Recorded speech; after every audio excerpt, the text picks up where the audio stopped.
Hello everyone, this is Casey Rynerson and this is my video blog number 5, and I'm going to show you a couple websites that we use in one of my classes quite a bit here at Spearville High School. This class is a residential construction and carpentry class, and what that consists of is each year we build either a storage shed or a small garage, stick framing, and we do from the concrete up to the roof. And as part of that process, we go through all the safety stuff at the beginning of the year, and then we start to figure who we're going to build for, and we meet with them and get what they're looking for, their sizes, their needs, their wants, and that kind of thing. We then come up with a rough plan of what we want to build and present that to them and see if we're on the same page, and if we are, we go ahead and proceed to where we're starting to figure out the materials. Now, we used to do this all by paper and pencil, and we still do it that way the first time. But then with some of the new websites that are out there, we're able to go in and actually check our calculations to make sure they're on and they're correct before we actually order the materials. And this has been a great thing for the kids because it gives them instant feedback to tell them if they figure stuff the right way. This year we're doing something a little bit different. We're not actually doing the floor in it. We had a local construction company that's doing some other work around our school go ahead and pour the floor just because it's a little bit bigger than what we could handle as a class. And so what we did is we figured up the size that we thought we would need for the new storage. It's a storage shed out by the football field. And then we met with our principal and superintendent, myself and the class, and we discussed what all was going to need to be in that. After we came up with a plan, the students got together and they started figuring up the materials and the prices. And to do that, they had to come up with a list of exactly what they thought they were going to need. And I did help them with that a little bit. And then they had to get prices from the lumber yard over in Dodge City where we would order the stuff from. And then they were able to put together a bill of materials, and with that would be a total project cost or an estimate of that. And we wanted that just so we could show our superintendent exactly what we were projecting the project to cost. And it's very important for us as a class to stay around that budget because it's not good business if we say a shed's going to cost $5,000 and then the school gets billed for $10,000 worth of material. Obviously, with the budget being tight, they wanted to know pretty close what they were going to need to make this happen. So we put our materials together, and then we came to one website, and this is calculator.net. And what it does is it's going to figure out exactly what we need for our slab for a concrete shed for the floor. And so what we did is we came in here and we put that it was 24 feet in the length, and then the width was also 24 feet. The thickness, there's not going to be anything drove on it, no vehicles, so 5 inches would be plenty. And then we just go ahead and hit calculate.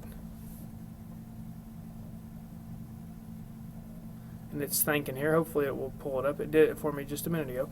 And what it shows is the results here. It says 240 cubic feet or 8.89 cubic yards or 6.8 cubic meters.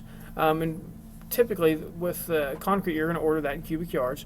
So what they did was then we showed this to the company that was doing the framing up the floor, and they said, yeah, we'd figured right at about 9 yards of concrete. So we knew we were pretty close.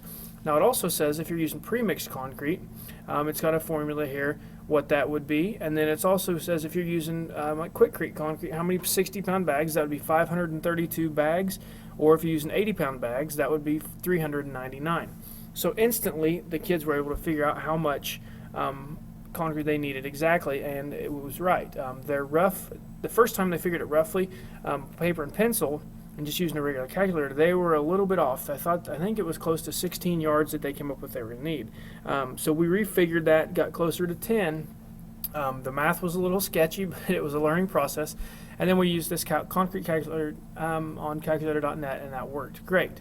Another one that we use, and this is not for the construction class, this is just for my woodshop classes, is it's www.heartwoods.com, and it's a board feet calculator. The students have to manually figure the project that they build each year to determine the cost.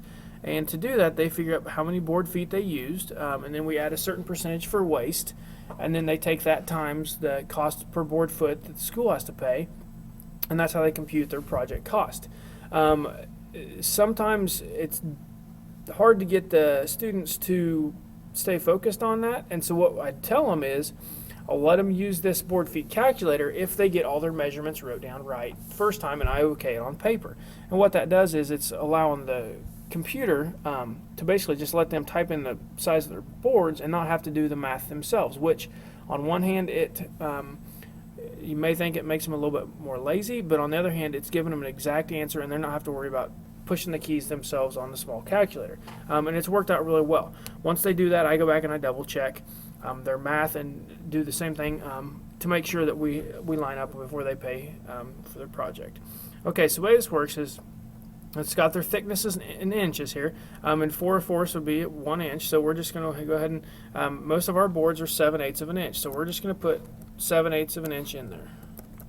Okay, let's say the width of our, and we'll just do one board, the width of our board is going to be 6 inches, and you can make that 6 1/4, 6 3/8, whatever you want to do. The length, let's say it's 3 feet long, all right, and it's in inches, so that would be 36. The quantity, like we said, we just have one. Maybe this was going to be a nameplate or something, and we go ahead and we'll hit compute.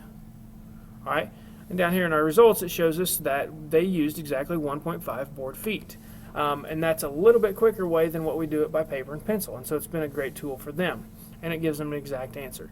These two websites that we use are basically based around ISTE standard number 3, which is digital age learning environments, and they're using the internet to help them in their learning process.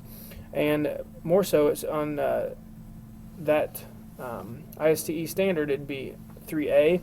It says model effective classroom management and collaborative learning strategies to maximize teacher and student use of digital tools and resources and access technology-rich learning environments. And what this is doing is it is allowing them to use a technology-rich resource, and it's really helping how they're doing what they do. Thanks.